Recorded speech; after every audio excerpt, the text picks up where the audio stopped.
Hello, book lovers. Welcome to the Lit Garden author series by booktrib.com.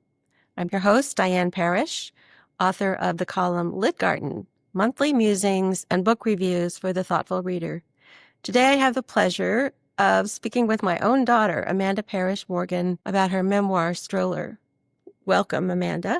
Hi, thanks for having me to talk. Yeah, welcome to the Lit Garden by Booktrib. Thanks. I'm really looking forward to talking with you. This is turning the tables because you interviewed me when my book came out, but Yep. I have not had the chance to interview That's true. you. Yeah, that's true. So I'm looking forward to it. Although I know lots about you, the people watching may not. So I'm going to go ahead and read some biographical information from your website. Amanda Parrish Morgan is the author of Stroller from Bloomsbury, which the New Yorker named as one of the best books of 2022, noting that the central strength of the book is not comprehensiveness, but the way the stroller and Morgan's experience of her own strollering years became an omnidirectional magnet, pulling disparate material into friendly proximity. Amanda's writing has appeared in the Wall Street Journal, The Atlantic, Wired, LitHub, Guernica, M+1, The American Scholar, The Washington Post, and elsewhere. She lives in Connecticut with her husband and 2 kids, where she is executive director for the Westport Writers Workshop. In addition to teaching at the workshop, Amanda also teaches at the University of Chicago's Graham School. And do you still have private students in your writing? Well, through the Westport Writers Workshop, sometimes students work one-on-one with instructors. So I do meet with some students like that. Yeah. Okay. So Stroller is your first book. Here's Stroller. It's a memoir that's also a cultural criticism. And I'm wondering what prompted you to write that particular type of book?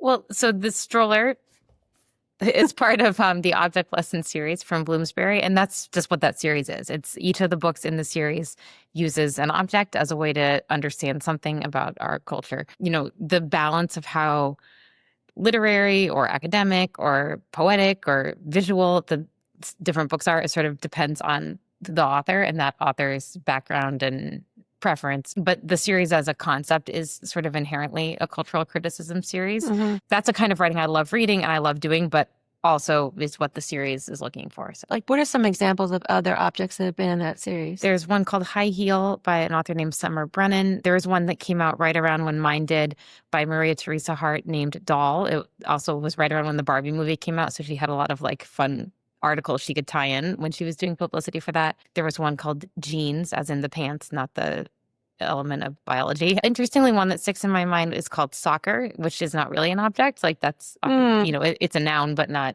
really an object. So it goes back several years. I should have checked it to tell you all. But if you like write in the book, let's see,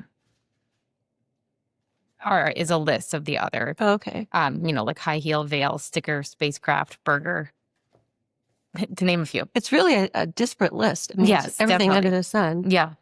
Yeah. I read a few of them. I like them. I like the notion, and I like the way each author interprets them in a completely unique way. Right. Yeah. It makes it a lot of fun. So how long had the idea for writing about strollers been percolating before you sat down to actually put pen to paper or computer to paper or whatever? Well, I would say that the idea just came to me. Writing cultural criticism mixed with memoir about parenting had been something I'd been doing for a few years at the time that I proposed Stroller.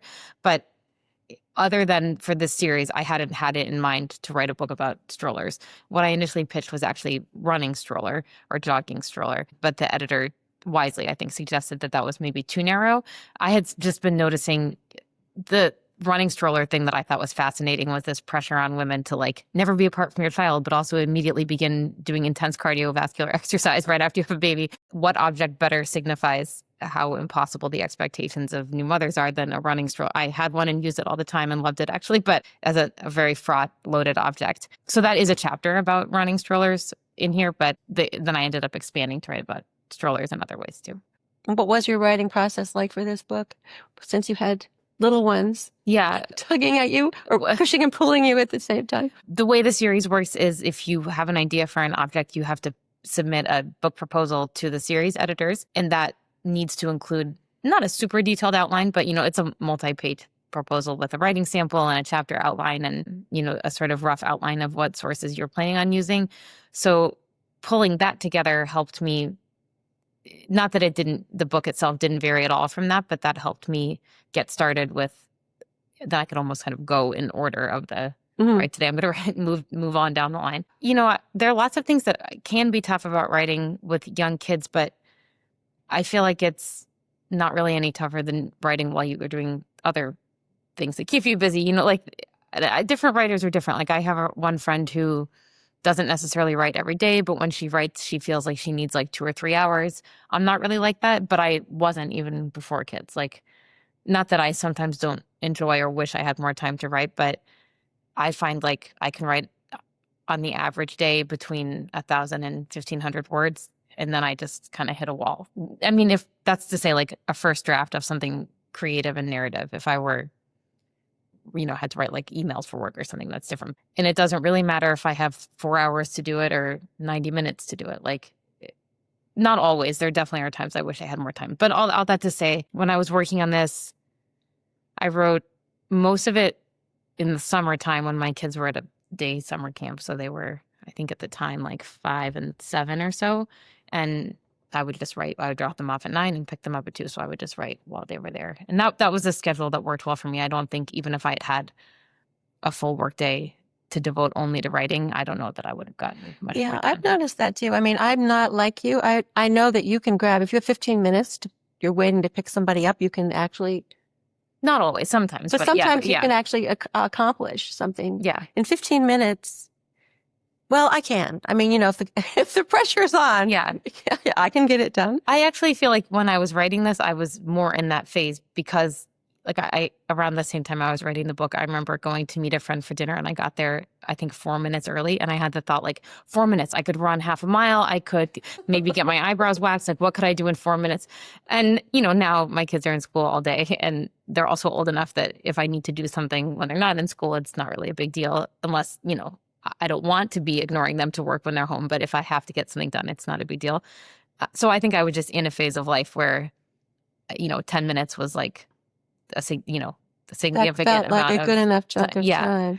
But I still in a way I kind of I don't miss having that much hectic need for time, but like I feel maybe this is unique to me, but I waste a lot of 10-minute chunks of time, because who doesn't waste a lot of 10-minute chunks? But I didn't in this phase. So like that's not that I was always writing, but like 10 minutes I'll go for a 10-minute walk, 10 minutes I'll do sit-ups. Like I would just think 10 minutes, that's 10 minutes of my life. Wealth of minutes. And I feel like I'm out of shape of that kind of, productivity discipline. Yeah, me too. I do think I will warn you, though. I think that actually continues to wane. Yeah. The older you get, the less you have that kind of intense energy to be constantly on the move and grab 10 minutes here for 5 minutes there and accomplish something. At the other end of the scale, what I've noticed is I could no more sit down and write for 8 solid hours than I could run up mountains for 8 solid hours. It's exhausting to sit still that long is exhausting, but to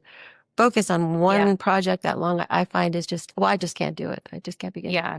I think there are only some circumstances. I mean, I know there are stories of some writers who do that and maybe they do, but I also feel like a lot of times those are writers of yore where like, who knows if they were like drinking whiskey and like had servants doing everything. They were. Yes, they were. Who knows what that 8 hours actually looked like or how many of those hours were really writing. I also think like, if someone today said to me, if you can write 100 pages by Friday, you can have a book deal with FSG. I'd be like, all right, like where is the cold brew? And I'm ready to go. You could, in a circumstance of requirement, I think you could. But maybe to your point about as I get further away from that young kid age and from college, which is like, and I was a high school teacher before, and teaching is like 10 minutes that's all you have time to eat lunch and do like 6 writing conferences. So like, I don't think I've ever had to be more efficient than when I taught high school. So I was like fresh in that every single minute is productivity. Would you want to read a little segment of Stroller? Maybe because I was talking about the running stroller idea, I'll read from the running section. It just may take me a moment to pull it up. That's fine.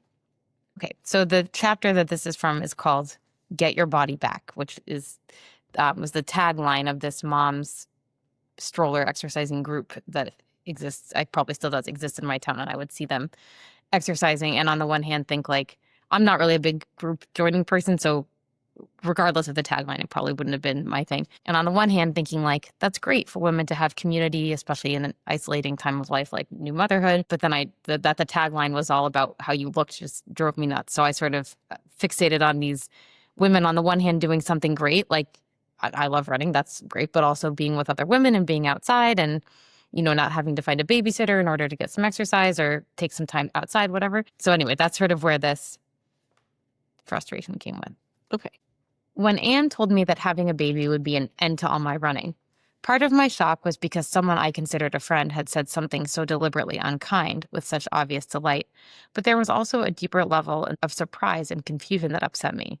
On the one hand, of course, I knew the narrative of mothers losing themselves, their bodies, their freedom, and their time to parenthood. For me, running represented a perfect convergence of all those things. It was an essential part of my self-conception that required a healthy body, and specifically, to the extent I wanted the chance to race as fast as I had in the past, in a relatively lean body, and the time to train consistently. On the other hand, I'd seen lots of women very publicly training through pregnancy and running shortly after delivery.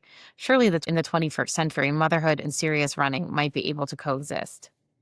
In college, our assistant coach Maggie ran with us well into her third trimester. Online, I saw women calling themselves running bloggers or fitness influencers post pictures of their GPS watch data side by side with photographs of themselves smiling in profile, late pregnancy belly protruding between running shorts and a sports bra like a neat basketball. Then, after just a few weeks off post-delivery, the watch data was accompanied instead by a picture of them posting with or pushing a jogging stroller, complete with the heavy car seat attachment necessary to meet the safety requirements for newborns. My friend Jen, who was already an accomplished runner pre-motherhood, who'd raced for an NCAA Division I track and field program, ran personal best times in every event after having her first child, and qualified for the U.S. Olympic trials between having her third and fourth. A woman I knew for finishing well in front of me at local road races in the dates before motherhood, when I was free to spend long weekend after work hours running mile after mile, used to boast about the daily 10-milers she logged pushing her youngest son in the running stroller while her older kids were at school. When I was pregnant with Thea, 10,000-meter world silver medalist Kara Goucher had just run 70-mile weeks through her pregnancy and returned to racing when her son was just 3 months old. She'd gone on to finish fifth in the Boston Marathon in 2011, just 6 months postpartum. The time she ran, 2 hours, 24 minutes, and 52 seconds, a pace of just over 5.5 minutes per mile, was the fastest of her career. It seemed that the only reason that becoming a mother would be the end to all my running would be if I were too lazy, too undisciplined to make training compatible with caring for young children. And I'll stop there. It goes into a bit more about some of the professional athletes that I mentioned and their experiences with postpartum racing and at the elite level. Well, the excerpt you read also points out a question I had about when you write a memoir, it comes from your real life. Right. So you write about real people, people you know of. How did you make the decisions that you needed to make about how to identify people, how much information to reveal about people? Did you go and ask for permission, or did you just make your own decisions? How did that work out? There's only one person that I used a pseudonym for, which is the person called Anne in the section I just read. She doesn't feature much in the book, but I just mentioned a friendship fraying, and I didn't want to write something negative about someone and use their name. I'm sure if she read the book, she would know that that was her, but, so I didn't identify her job or something that strangers would be able to figure out who it was. But the other people I just said, I'm working on this book, my friend Jen, the one in this section who had all the kids and ran all the fast times. And it was easy to do that because I was like, you're so amazing that you did this. I want to write about you in my book. And she's very open and happy to do it. Yeah, so I didn't really, there have been other things I've written that felt more fraught or things I decided not to write, unrelated to strollers, like other projects, because of the real people involved or because I couldn't figure out how to approach what in a way that felt good artistically and ethically. But in this book, it didn't arise all that much. So there weren't any incidents or people you knew personally that you left out of the book because you thought, no, I just can't put that in there? No, actually. I mean, other than changing Anne's name, no. Oh, wow. Okay. Yeah. Did you worry about it at all, or were you just full speed ahead? Well, I mean, I think the research component of the book offers, the part I just read I know was more memoiristic in tone, but because if I wanted to make a point about something, the real weight behind the argument was coming from the research. It wasn't like a decision to protect someone's privacy, not to write about someone's deepest, darkest moments. Yeah, Like, yeah. for instance, there's a chapter in here about postpartum anxiety and depression. And I actually know I have become friendly with the writer whose book I drew from when writing. But at this point, I only knew her as the author of a book I'd read. So I was quoting, in some cases, intense experience that she'd had, but she had published them in a book herself. So it felt like, well, she wrote this. So I'm paying homage to her work and presumably not revealing anything she wouldn't want revealed. Were there aspects of Stroller, besides you gave the example of reading her book about postpartum issues, were there other things that you had to devote a lot of time researching? Yeah, I mean, each chapter required a fair amount of research of one kind or another, ranging from, like academic journal articles to there was a part where I was writing about child-friendly culture in the US and abroad. And I interviewed a friend of mine who had lived in Germany. So she actually is an academic, but I wasn't really interviewing her in an academic capacity. So I would say, I mean, if just looking in the works cited, they're probably about 40 sources. Like, I mean, it was research that was not, a lot of the research was rereading things I had already read just out of my own interest in the years before writing the book, and then going back to those sources with a more critical eye. But there was some of the more academic sources were ones like, I don't typically sit around reading like, the Feminist Studies Journal number 26 from 2000. Not that I wouldn't want to read it, but it's just not on my radar most days of the week. And a little bit too on strollers, the stroller. Oh yeah, itself. the history. Yeah. So that part was, there wasn't as much information as one might think available about like the history of actually developing the object. I think some readers thought that would have been interesting to learn more about, but that would have been a different kind of, that I guess would have been very intense research to like go back from an engineering perspective. I don't even know enough about that field to know where the entry point would have been, but yeah, so that's some research I guess I opted not to do. So you mentioned this. You submitted a proposal to your publisher because you knew about object lessons, yes, and wanted to write for that. So that's a little bit of an unusual way to get a book, I think. Do you want to talk about that for a minute? How that worked? I mean, I guess in nonfiction, it is standard that you would submit with a book proposal, but usually you would have your agent submit to a editor at a publisher. Like if I had wanted to publish with Bloomsbury, for instance, but not in this series, then I would have had to follow that route. But the way this particular series worked, it was almost like because they publish every year a certain number of titles, there was a window each year when they were open for book proposals. So I submitted in that window of time. Okay. But it was similar to like a book proposal you would write for an agent to send to a publisher too. And you knew they were already looking for this particular kind of thing. It wasn't like, right, hey, anybody want to read about X topic? Right. Like Bloomsbury normally would not allow writers to contact them directly. But for this series, the series editors, I forgot how long of a period, but let's say for like a month every year, they say, okay, we're gathering all the book proposals for the next year's object lessons, send them in. And then you wait a certain amount of time. I don't remember exactly anymore. And then they let those of us know whose proposals were accepted. And then, we had, I think it ended up being about a year-ish from the whole writing process, from getting the acceptance of the proposal to turning in the final edits about it. So it's your first book, The Dream Come True. Yes, yeah. How was the experience of having the book out in the world different from what you imagined it might be?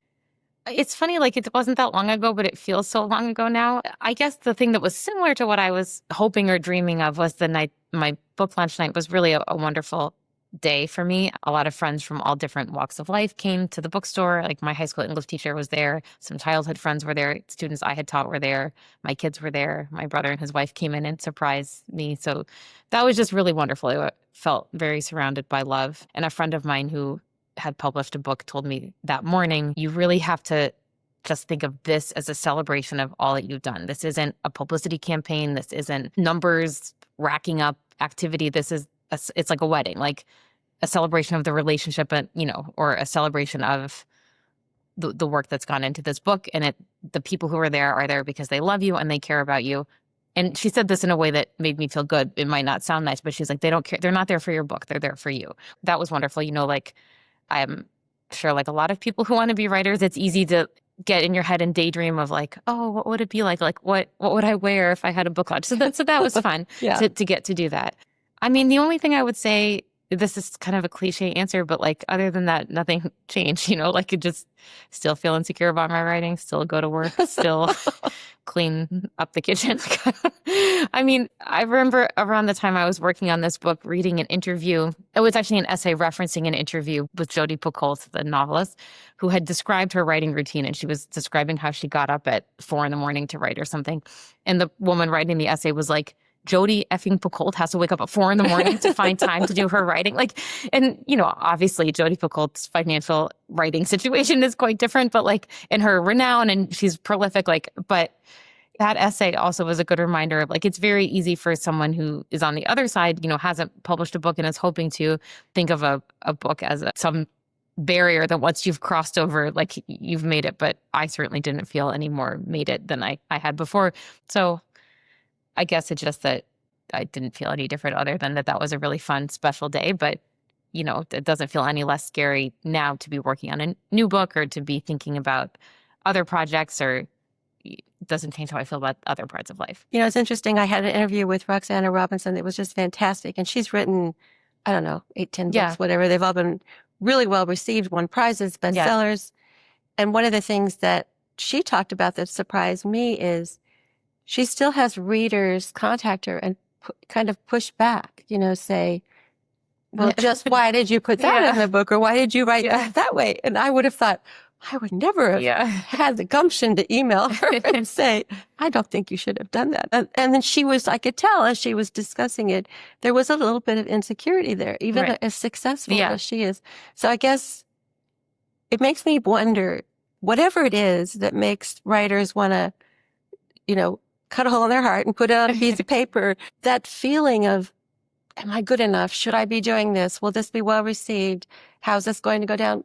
Never really goes away, I don't think. Yeah, I mean, I guess if I had published some, New York Times bestseller that got made into a movie, maybe I would say, oh, no, I'm so exhausted from all of my demands. So I guess there's some circumstances where it would be different, but anytime I've met a writer who I've admired their work and thought of them as like someday, wouldn't it be amazing to have written something like that? And then have the opportunity to meet one of those writers, they're always, doing the same day-to-day scrambling to find writing time, cleaning up the kitchen kind of stuff that everybody else Yeah, does. and they're still dealing with rejection, which is an inevitable part of the process. I mean, because you submit courageously and pretty regularly. I haven't really been in recent years, partly just because I've been focusing more on the writer's workshop, but I haven't really been freelancing the way that I was when I was. Part of it is because just honestly, the market for cultural criticism is quite low right now. There are lots of reasons you might suspect. I think the take that resonates most with me is that people don't have the patience to read something that's more than a sentence long. So like the kind of writing, the kind of nonfiction, at least, that I really love doing is just not published as widely as it once was. And I also feel like when I was submitting and pitching a lot, I wasn't teaching much at the writer's workshop, and I wasn't in this executive director role. So it felt like, okay, I have, these 3 hours to work today. This is what I'm going to do. I'm going to, write a pitch or work on a piece that I'm going to try to submit blind, like a freelance nonfiction piece. I would say actually since Stroller came out, when the book came out, I pitched a bunch of tie-in pieces to try to get the word out about the book. And then I just around that same time started to feel like something was shifting in the publishing world regarding the type of nonfiction that people are looking for. It's just more like I'm going to be more selective and reach back out to people I have a relationship with. And I guess also just the advent of AI is very sobering as a writer. It's not like rejection. Right now, the part that feels rejection-y is like the arts themselves feel like they're being rejected. So that's hard. It does feel fraught. I've been reading a lot of books. I read Artwork by Sally Mann about the process of making art, which of course is the whole top. What is art, and is writing art? How good does writing have to be art? But anyway, the idea of creating something and how the world right now is almost hostile to the creative arts, whether it's visual art, music, writing. I read something recently about even printmakers, print on demand, which we know in the book world, print on demand for artists is going through some big turmoil too. Okay. And artists who have normally been able to get their work printed pretty easily are having a difficult time even finding the companies to physically make Right. the print, which is so interesting Yeah. and, dismaying, I Yeah. would say too. That we won't get into AI. Someday we'll have a whole another topic of AI. I don't know if I can stomach talk. I don't Well, know. maybe I like we to won't. put my head in this. Maybe we'll keep our heads in the sand Yeah. and just carry on our merry way, Right. which might be much more productive. So I know that you, like me, are a voracious reader. So a couple of questions about that. How do you squeeze in time to read when you're doing all this writing and teaching? And what are you reading? What kind of genres do you like to read? What are you reading right now? I read pretty widely across genres, and I also listen to a lot of audiobooks, which, unlike some people, I think 100% counts as reading. Like I'm not like, I didn't read it, I listened to it. Like, no, I read it just in my ears instead of in my eyes. Right now, I would say more than half of the reading I'm doing is with audiobooks, like while I'm walking to or from to get my kids from school, or going to the horrible grocery store, or driving in the car. Like those are all times when I'll listen to an audiobook, or doing chores.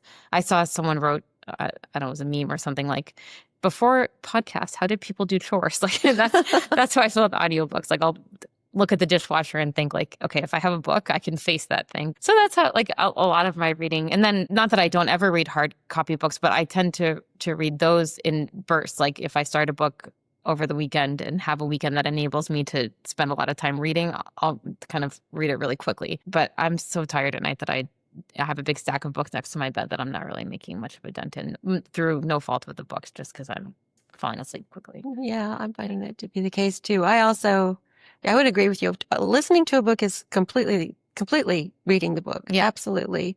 I don't know how I got through the day before audiobooks.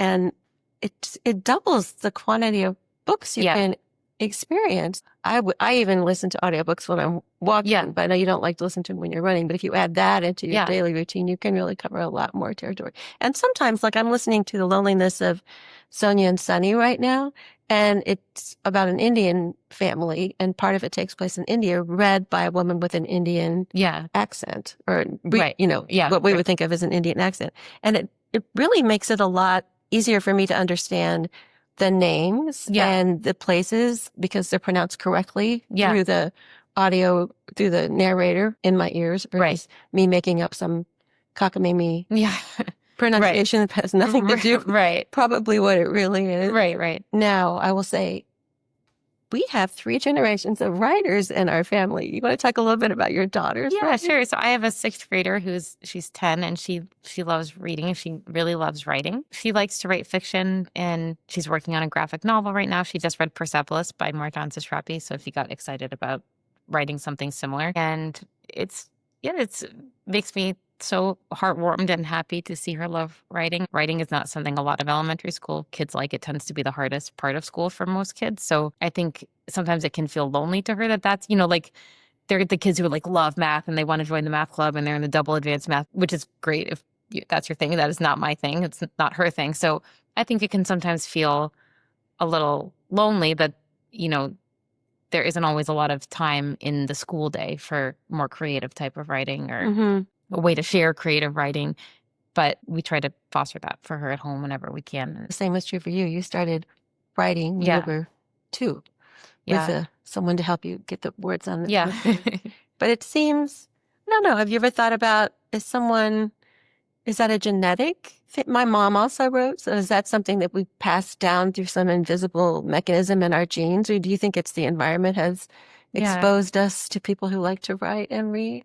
Well, I think it's probably, like most things, a mix. Like I think partly like the rhythms of storytelling and narrative are something you absorb by, receiving them. Like I think that's why there tend to be different narrative structures across cultures. Like in some cultures, you might find a book that tends to be more circular in its structure. And in others, you might find the traditional, like Freytag's pyramid of the rising action and falling action. And I think increasingly as people read across cultures, that's probably going to be less and less distinct. I think like if you imagine like a French novel from, the 18th century or 19th century, you imagine like a certain kind of structure for that book.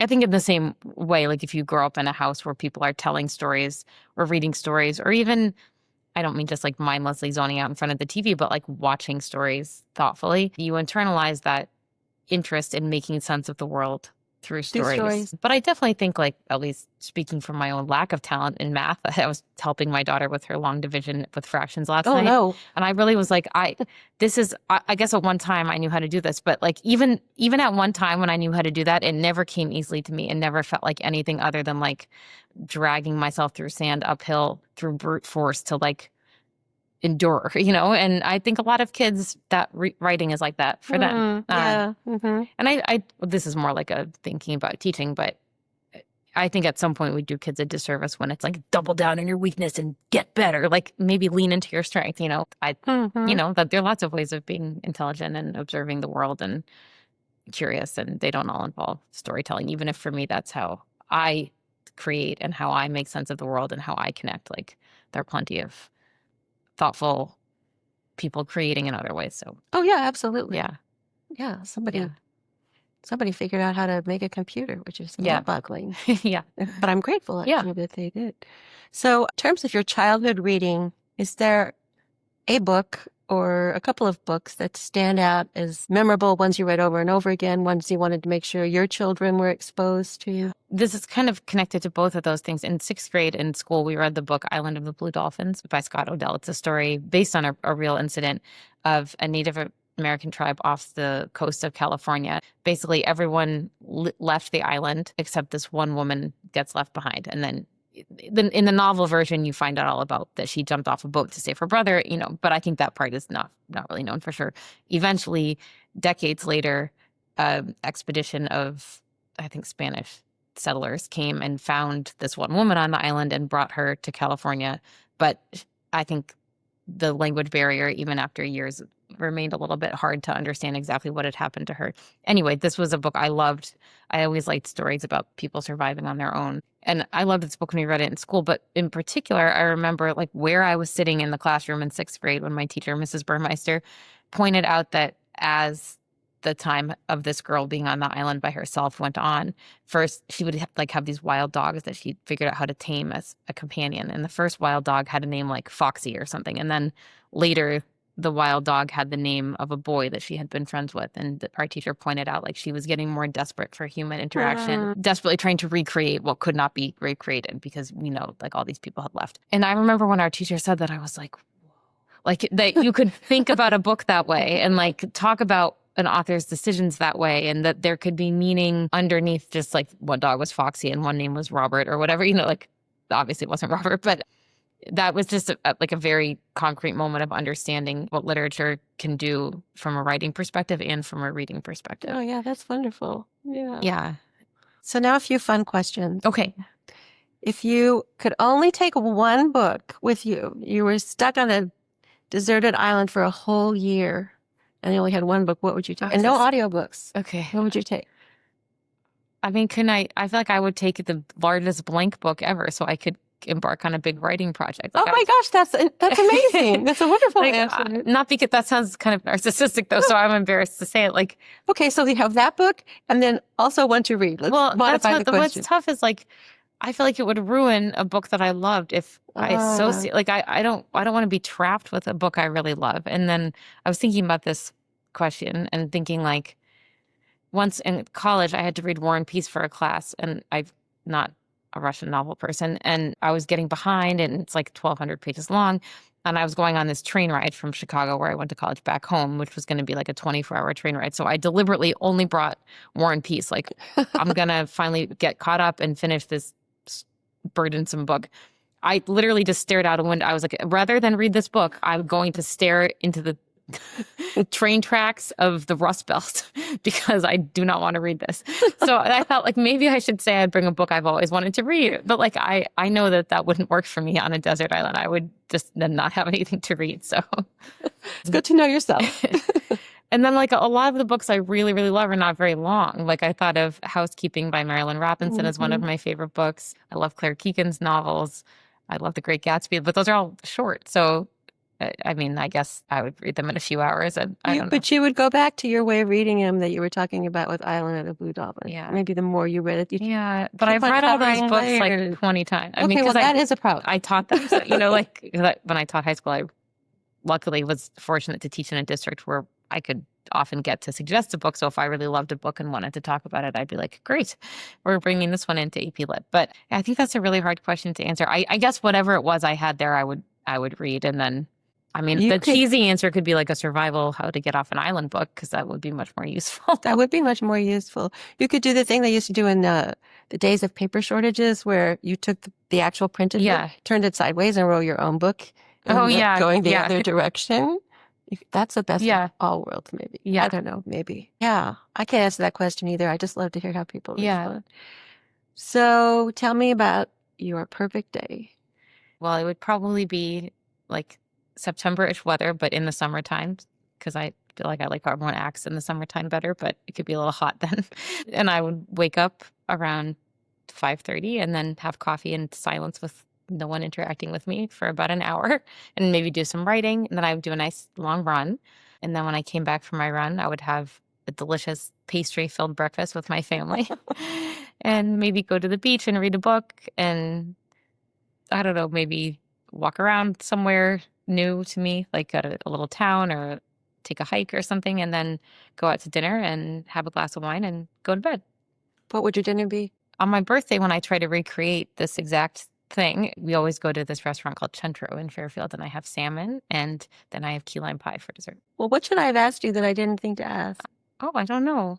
The things I think about a lot with writing are the role of the arts in our current climate for lots of reasons, and that can feel sometimes hopeful and sometimes distressing. So that's something that's on my mind a lot. I think it's cool to try to think about writers who are writing across different genres. Like last night I went to a reading where one of our instructors from the writers workshop was moderating a panel with 3 other writers who all had books that had come out. 2 were novels and one was a poetry collection. And the woman Victoria Butron, who wrote the poetry collection, also has written a memoir. And while she was reading the poems, I kept thinking, like, it's so interesting to imagine that, shift in craft from memoir to, and there was a Q&A after it. I didn't get time to ask that question, but so that's something I've been thinking about too. I've also been trying to think about like being a little bit less rigid about writing and not being so focused on outcomes, because that's not always something that you can control. So partly, I also read the Sally Mann book, and I loved it. She doesn't really talk about succeeding as an artist or receiving critical acclaim or commercial. She tries not to sort of like take too much credit for it, I think, in a way I found refreshing, but also not like, oh, I just was lucky. She's honest about having worked hard, but also about having been in the right place at the right time and those kind of things. I found what was most interesting was just the way she has structured her entire life around art. You can't always have the option to do that, but however much a person can devote of their life to making art, to see that as the goal instead of someone buying it or someone publishing it or people being amazed by you or whatever, the external part. Yeah. Yeah. Well, thank you for talking with me. Well, thank you. I want to say from myself as a reader, a writer, your mother, it's been so much fun to be on this journey with you. I mean, you're way ahead of me. You've been writing. Yeah, that's true. You've been writing a lot longer than I have, in a way that I haven't. But I can think of so many times when we would be reading the same book and talking about, what did you think about this? Or what did you think they meant by that? It's enriched my life as your mother to have you be a reader with me, and also to be a reader of my work and to talk about writing. I just can't imagine having done this without having you as a part of it. Thank you. Well, I would never, we talked before about growing up in a family of stories, like I never would have been the reader or writer without growing up in a house that not only made space for that kind of endeavor, but took seriously wanting to make that a part of my adult life. I think I see already kids my kids' age get the message of like, okay, that's nice, but that's not like a thing you're going to do when so thanks for not pointing out I was 5'2" in the writing context or whatever, Well, we could see what was coming. So thank you, Amanda. Thanks so much. Thanks for having me.